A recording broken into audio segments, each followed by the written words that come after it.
Welcome to the Rock and Roll Show podcast. I'm your host, Alex Gadd, and this week I've got another top 10 list for you. Just in time for St. Patrick's Day, it's a list of my favorite Irish rock and roll artists.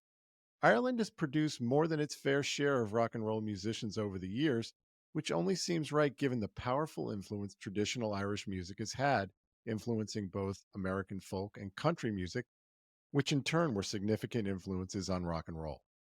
Who made the list and who didn't?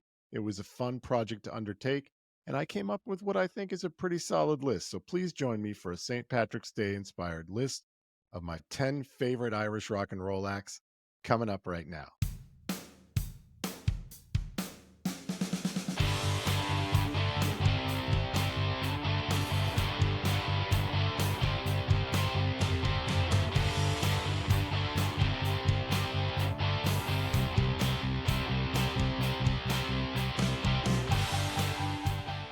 In preparing for this episode, I did some research into the history of the country of Ireland to find out why such a small country has been so influential to popular Western music in the 19th and 20th centuries. I found an interesting paper by a woman named Judith Coe from the University of Colorado, who wrote that music has played a deeply significant role in the history and culture of Ireland since ancient times, and it continues to symbolize one of the most important cultural means of expression and exploration of contemporary Irish identity. Now, that aligns with what I felt going into this episode, that Ireland is just a musical country, and the Irish culture is musical at its core. I was always aware that Irish folk music was a direct influence on early American music. Irish immigrants brought their musical traditions with them to the United States, where their influence played a crucial role in shaping genres such as country, bluegrass, folk, and eventually rock and roll. The fiddle and banjo driven melodies of early Appalachian music owe a lot to Irish reels and jigs, blending with African American rhythms to create what would become a cornerstone of American music. The storytelling tradition in Irish ballads also heavily influenced American folk and blues, with themes of love, loss, and hardship resonating across cultures.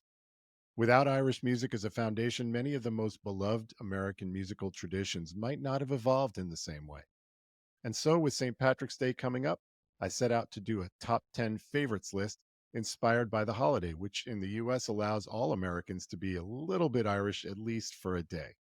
At first, I tried to do a list of my favorite songs about or inspired by St. Patrick's Day, but there aren't that many of them, really. It's just not the thing, especially in popular music. So I pivoted to Irish rock and roll artists, and that opened up a lot of interesting options.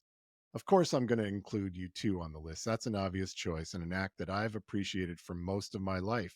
After first seeing them on MTV in 1983 singing Sunday Bloody Sunday at Red Rocks Amphitheater with Bono waving that white flag in the rain, and then going to see them play live at Madison Square Garden in early 1985 for the first time. But after that, I had to do a lot of research because some of the acts that I really assumed would be on this list aren't. Take the Pogues, for example. They're not really an Irish band. Now, they're as Irish as any band in the way they're perceived and received by the public, but almost all the members of the Pogues are English, and the band was formed in London. Chris de Burgh was someone I just assumed was Irish, but nope. He was born in Argentina to English parents and moved to Ireland after years of living in other countries while his father served in the British Foreign Service. Now, Enya is in fact Irish from County Donegal and is the second best selling Irish musical act of all time behind U2. But I don't feel like this would be authentic if I put Orinoco Flow Sail Away on my list, despite the fact that I do have it on my mellow music playlist that I put on when I'm trying to take a nap. So no Enya, despite her incredible success. I considered the band Horselips, who were formed in Dublin, are considered the founding fathers of Celtic music, at least according to the website Irish Music Daily. I checked out their top songs on Spotify and found that their music, to me at least, sounds either like they're playing Greensleeves over and over again, or they're playing fairly generic rock and roll music. Again, in my limited exposure to them, no Horselips. The Coors are a family band from Dundalk, consisting of three sisters and a brother, and they were all discovered when they tried out for roles in the 1991 movie The Commitments. While one sister got a supporting role, the other three siblings were only cast as extras. But they were all signed as a musical group, and as a result of their auditions, they've had an incredible career as a family band. But I don't love their original music. And the one song I really do like is a cover of a Ryan Adams song. That's When the Stars Go Blue, which they did an incredible version of. They also did a version live with Bono, and that's also, you should go watch that. Since that's the only song of theirs that I found so far that I really like, they didn't make my list. On the other end of the musical spectrum, Stiff Little Fingers are a classic punk band from Northern Ireland, and their songs like Alternative Ulster, Barbed Wire Love, and Gotta Get Away are fun tunes to rock out to. But they weren't good enough to get the band on the list. They were close, though. That did force me to confront one other issue that I had to think of. Should bands from Northern Ireland be considered for this list, even though they're technically English, not Irish? After much consideration, I determined that of course I would include Northern Irish bands because they're still from the island of Ireland, regardless of political borders, and there are a few acts that are just too good to exclude. Then there's actual Irish folk music. Let me just take a moment to recall a time at the end of college back in the very late 80s, early 90s, when I was bartending up in Burlington, Vermont, and one of the highlights of each week was the Friday afternoon Irish happy hour at one of the most popular bars in town, The Last Chance. We would all go down there and listen to a small band play Irish pub songs, Irish folk songs, from the Irish Rover to Rattling Bog. We all sang along, and that really helped to get the weekend off to a great start. Those Irish happy hours were a blast, but I'm not including any of those songs on this list because they're Irish folk music songs, not rock and roll. But that leads to the traditional Irish folk bands like the Chieftains, the Clancy Brothers and Tommy Makem, and the Dubliners, all of which played an incredible role in reintroducing traditional Irish folk music to the masses at the same time that rock and roll's second generation was exploding across the Western world, especially with the British invasion and Bob Dylan. An impressive feat, no doubt, but not the vibe I was going for either. So no Chieftains, no Dubliners. Sorry. With that as a background for how I got here, let me restate what I've noted before. I'm sure I'll overlook at least a few acts that you think should be included, but we welcome other opinions here, and I want to hear which you'd include on your list. Put them in the comments. And now let's get into it, my top 10 favorite Irish rock and roll acts. Starting us off at number 10 is My Bloody Valentine. I don't even pretend to understand this band as well as I should, but I really like their big record 1991's Loveless, and I do know how influential they have been over the years as one of the founding acts of the shoegaze movement, but they're just a cool band. Loveless is generally considered one of the great alternative music albums of all time, and it's a masterwork in music production. The band is made up of leader Kevin Shields, who was a kid from Queens, New York, whose family moved to Dublin when he was fairly young. And there he teamed up with three Irish musicians to form My Bloody Valentine in 1983. Their first record came out in 1988, and Loveless came out 3 years later. Famous for being recorded in almost 20 different studios, which drove up the cost to over $250,000, which for a relatively unknown band was a lot of money, even in the late 80s. It's a unique sound that influenced tons of other bands, and the album has stood the test of time. I chose When You Sleep as maybe the most accessible song on the album. Check it out.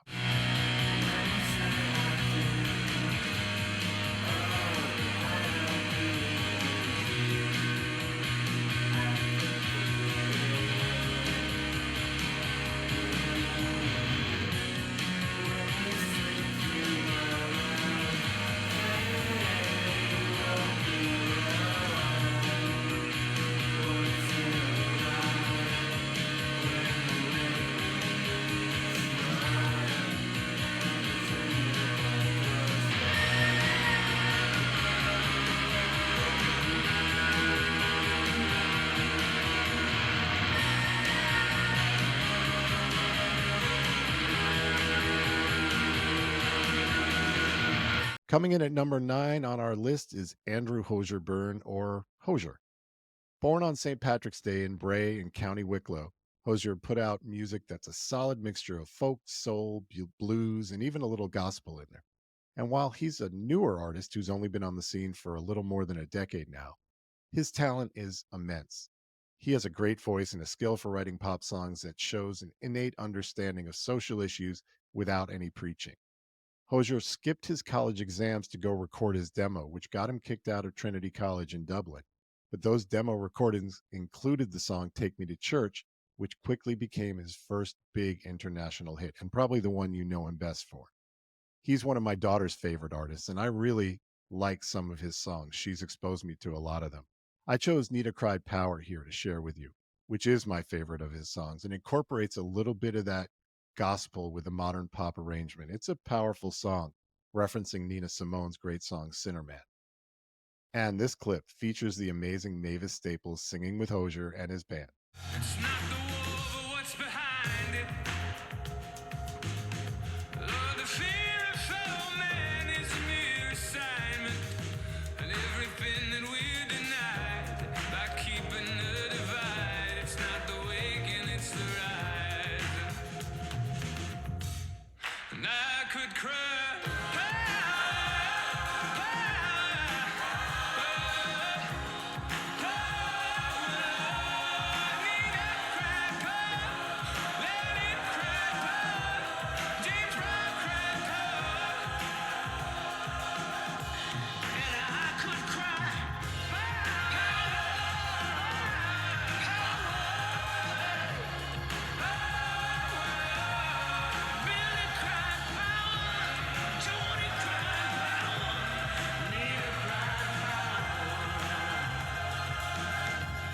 At number 8 is guitarist Gary Moore, the first artist on this list from Belfast in Northern Ireland, but not the last. Moore started out playing in an Irish blues based rock band called Skid Row with Phil Lynott, and then started a solo career in 1973. He then followed Lynott to Thin Lizzy, filling in on guitar for 2 short stints before finally committing fully to his solo work in 1978, and through the 1980s and 90s released some great blues based rock albums. The high points being 1990's Still Got the Blues and 92's After Hours. Moore continued making records up through the end of the first decade of this century, but he apparently developed a severe alcohol addiction, and unfortunately, he died in his sleep in 2011 with a blood alcohol level that was considered lethal. But his playing and his great songs define the Irish blues rock sound, building on Moore's heroes, Eric Clapton and Peter Green, formerly of Fleetwood Mac. In fact, Moore bought Green's Les Paul and called it Greenie, and played it throughout his career until he had to sell it in the mid 2000s. And then, after a few more private sales, it ended up in the hands of Kirk Hammett of Metallica, who now plays it, records with it, and even had it modeled for a Greenie replica by Gibson, which you can buy today for a very reasonable price. Here's Gary Moore playing Cold Day in Hell from his 1992 album After Hours. And if you look, you can see that he seems to be playing Greenie in the video. Check it out. So many times you tried to get the best of me. Yeah. So many times now you're gonna take the rest of me. Too late for sorry, and it's too late for tears. Better take one last look before life disappears. There'll be a cold day in hell.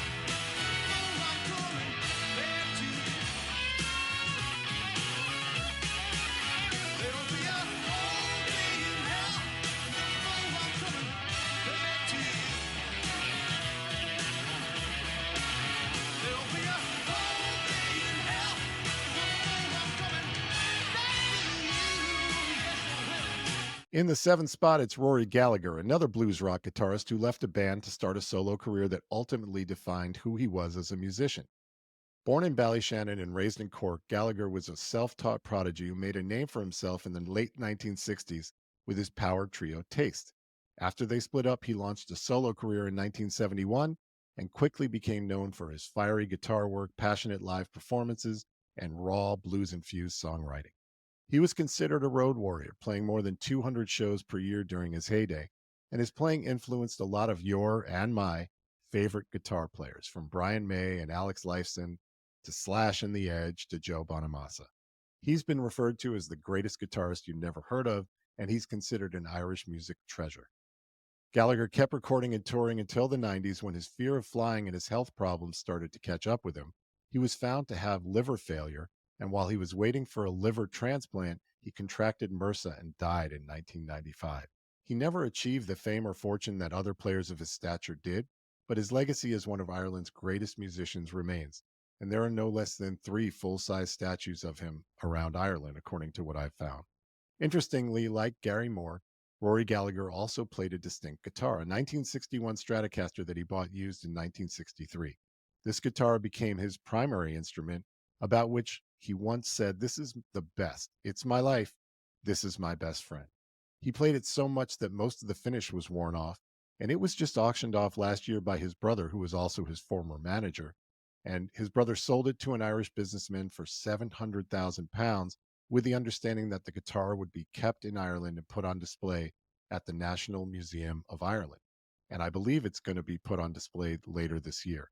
I chose the song Bad Penny to share Rory Gallagher's music with you.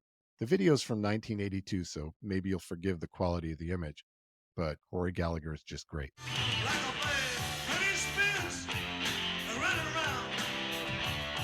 You won't know what's wrong when it all falls down. You gotta learn from the own. It's not playing games.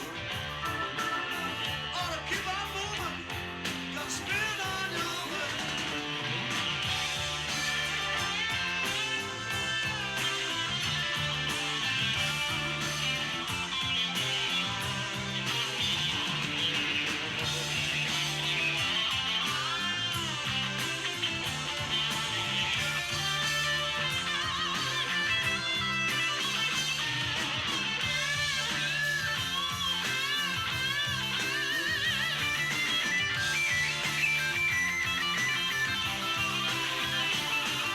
At number 6 is the Boomtown Rats. Formed in Dublin in 1975, the band fronted by Bob Geldof, you know him from Band Aid and Live Aid.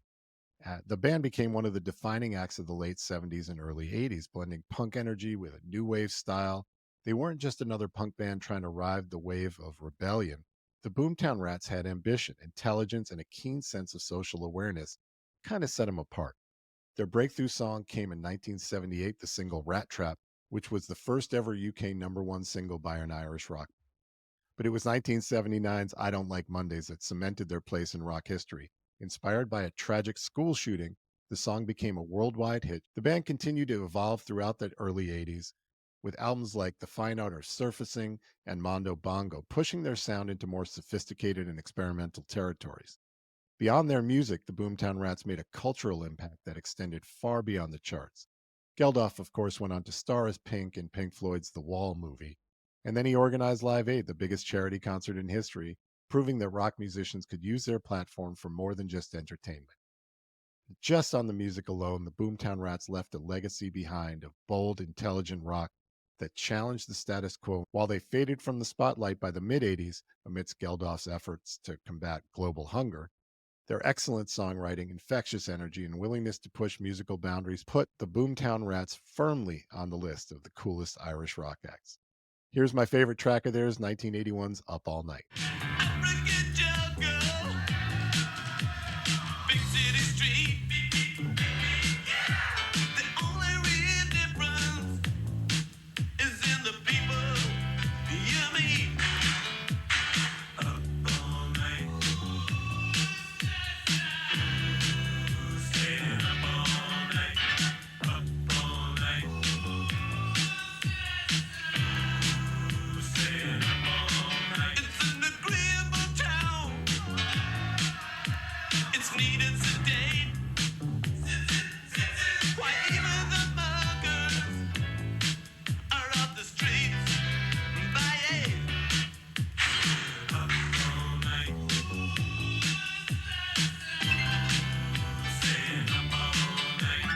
Fifth on our list is Hothouse Flowers, one of the most dynamic and soulful bands ever to emerge from Ireland. Formed in Dublin in 1985, the band blended rock, folk, soul, and gospel into something that felt uniquely Irish, yet universally accessible.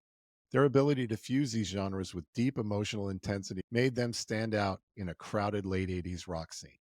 When they were starting out, they got some help from Bono to produce their first song, which led them to getting a record deal signed with Polygram Records. Their debut album, People, from 1988, was a big hit, becoming the best-selling debut album in Irish history at the time. With high-energy tracks like Don't Go and I'm Sorry, they captured my attention. With high-energy tracks like Don't Go and I'm Sorry, they captured my attention. They followed it up with Home in 1990 and Songs from the Rain in 1993, further refining their sound and proving they weren't just a flash in the pan. One of the band's greatest strengths was their ability to take traditional Irish influences and blend them seamlessly with a more international soul driven sound. While other Irish bands leaned heavily into folk or punk, Hothouse Flowers brought something, I think, richer and more textured to the table. Their music had grit, heart, and almost a spiritual quality that resonated with me and with audiences around the world. Though their commercial peak was in the late 80s and early 90s, they've continued to release music and to tour, proving that their sound has a timeless appeal. Few Irish bands have managed to blend that passion, melody, and raw energy as effortlessly as Hothouse Flowers. Here's a little bit of I'm Sorry from their debut album. After you listen to this, go listen to that whole record. Uh-huh, I'm sorry, 'cause I've been turning back, yeah, stand on your face. I've been making you cry all over the place. Lord, I should have known, yeah, I should have known better. Yeah, I could not phone. Lord, I could, but I am. Oh, I am. Yes, I am.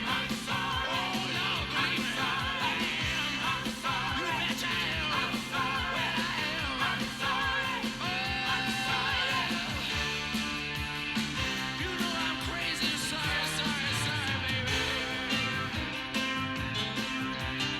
Number 4 is the Cranberries, one of the most iconic and internationally successful Irish rock bands of all time. Formed in Limerick in 1989, the band, led by the unmistakable voice of Dolores O'Riordan, created a sound that was dreamy yet emotionally powerful. While many bands of the era leaned heavily into grunge or Britpop, the Cranberries carved out a unique space for themselves, I think, with a mix of alternative rock, dreamy pop, and Irish folk influences. What really set the Cranberries apart was their emotional depth and their authenticity. Their 1993 debut album, Everyone Else Is Doing It, So Why Can't We, was an instant classic featuring hits like Linger and Dreams, but it was their second album, No Need to Argue, in 1994, that truly cemented their status as a band to be reckoned with. The raw, haunting Zombie, written about the Troubles in Northern Ireland, became an international anthem showcasing O'Riordan's ability to combine deeply personal and politically charged lyrics with a big rock and roll sound, all while retaining a sound of Ireland in her vocal delivery. O'Riordan's soaring vocals mixed with the band's music gave them a signature sound that was instantly recognizable.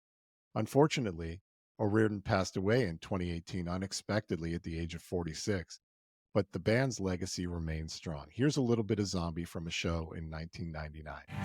With the violence causes silence, we must be mistaken. It's the same old team since 1916. In your head, they are fighting. Sing it with their tank and their bombs. In your head, they are dying. In your head, zombie, zombie, zombie. What's in your head?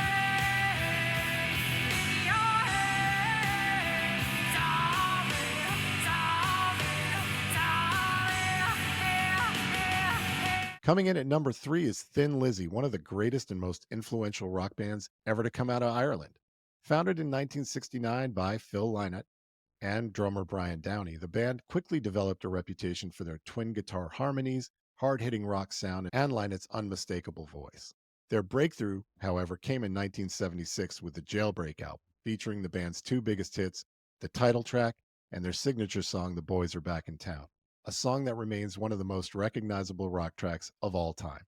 But Thin Lizzy wasn't just about big hits. They were a band that pushed boundaries, blending hard rock, blues, and even Celtic influences to create something that felt uniquely Irish yet universal.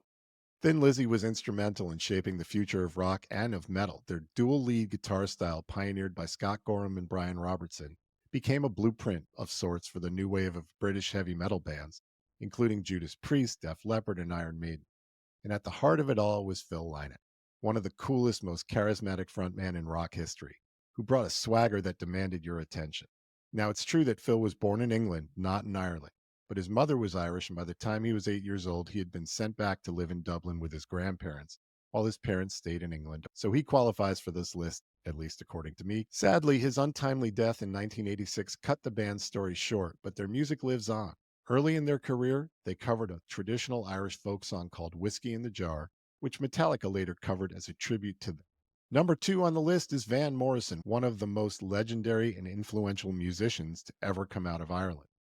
Born in Belfast, Northern Ireland in 1945, Morrison has spent more than half a century crafting some of the most soulful, poetic, and timeless music ever recorded. Blending rock, blues, folk, jazz, and R&B, he created a sound that was uniquely his own.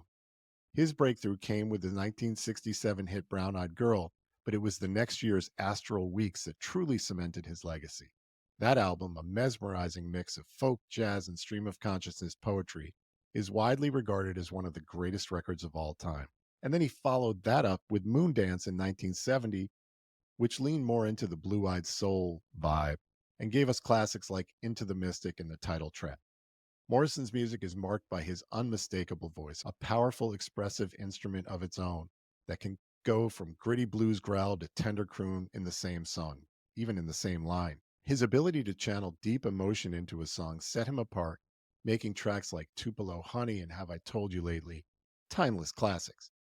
Beyond his impressive discography, Morrison's influence is immeasurable. His fusion of Celtic soul and rhythm and blues laid the groundwork for countless artists, from Bruce Springsteen to Bono. He's never been one to chase trends or compromise his work, which has made his career one of remarkable longevity and consistency, whether he's belting out a fiery blues or crafting a transcendent folk song. Van Morrison remains a singular force in music. For his innovation and his sheer songwriting brilliance, he rightfully deserves a spot at the top of any list of great Irish musical acts. Here's a little bit of Into the Mystic, a classic Van Morrison song and one of my favorites. Yeah, when the foghorn grows, I wanna hear it. I don't have to fear it, and I wanna rock your gypsy soul, just like way back in the days of old. Yeah, magnificently we will fold into the mystic.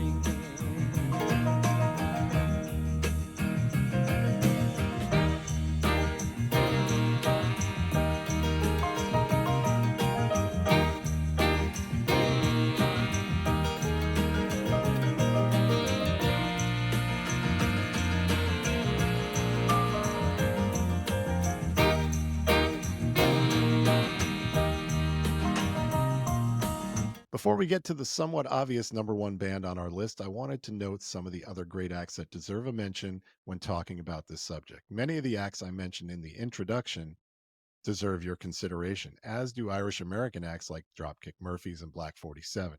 Hell, even my guy Bruce Springsteen is half Irish, and his song American Land sounds as Irish as any song mentioned here today. And he joins Dropkick Murphys for a cover of the traditional Irish song Peg of My Heart, which is a good one. Check that out.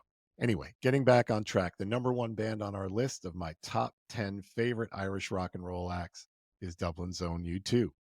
Formed in 1976 by 4 teenagers who could barely play their instruments at the time, U2 evolved into one of the biggest and most influential bands in music history. Bono, The Edge, Adam Clayton, and Larry Mullen Jr. didn't just make great music. They proved that a band from Ireland could become a global phenomenon and stand toe-to-toe with any rock band in the world. Their rise was built on a foundation of passion and ambition, quickly moving on from their start as a new wave band. And by their third album, 1983's War, they were a band eager to say something meaningful. They started to find that voice when they turned to America, first with 1984's The Unforgettable Fire, and then they reached megastardom with 1987's The Joshua Tree. Tracks like With or Without You and Where the Streets Have No Name weren't just hits. They were anthems, songs that captured the spirit of an era and still sound just as powerful decades later. U2's genius, I believe, lies in their ability to evolve. From the stadium-filling rock of Rattle and Hum in 1988 to the experimenting with EDM and industrial music on 1991's Achtung Baby, they've never been afraid to push boundaries. They then moved further into electronic music on Zooropa in 93 and pop in 1997, before returning to their stadium rock roots in the 2000s with All That You Can't Leave Behind and How to Dismantle an Atomic Bomb.